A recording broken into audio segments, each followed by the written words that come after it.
Gũtuĩkaga mwana wĩkĩo ndagaga mũthambia ũndũ ũrĩa ikundi 13 cia kĩwonjoria kuuma mwena wa Thika ciĩkĩrĩte ũira kuona rĩu thigino ya wĩra wa moko mao nĩ kũranĩtwo na kũrĩa matugĩtwo na kĩmanjĩka gĩa ciringi mirioni 1.6 arĩ ta mbeca cia Biashara Fund na niguo mahote kwĩyaka kĩmũtũrĩre. Pewa 1200 na ile project yetu ambayo tuko nayo ya ujenzi wa nyumba kama ghorofa 6 hivi tumemaliza ground floor na tulikuwa tunafanya finishings, lakini zile pesa tulikuwa nazo zikaisha.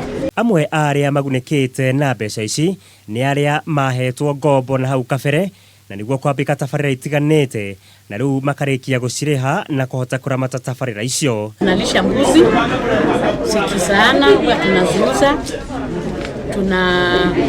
tunagawia kikundi pesa, tuna watoto ambao wanasoma. Tutajenga hizo manyumba polepole mpaka tufikishe ghorofa ya 6 na zitatusaidia sana katika uzeeni wetu. Akiaria hĩndĩ ya ũgai wa mbeca ici, mũmbunge wa Thika Patrick Wainaina akoiga ikundi nyingĩ ciamũkĩrĩte gatagatĩ ga ciringi 100 nginya ciringi 200, akiuga ikundi ici oho nĩ ciamũkĩrĩte mathomo megemainie na ũramati wa mbeca na ningĩ makinya ma kuongerera umithio magetha matiganĩte ma mũgũnda. Wako na maono, ile maono wako nayo ni wakiweka zile buzi ama nguruwe watengeneze butchery kidogo, na ile butchery wakitengeneza zile nyama ile nyama sana kabisa iko na market ya kutosha pale. Muigai wa Gathungo, Kameme TV, Wonjoria.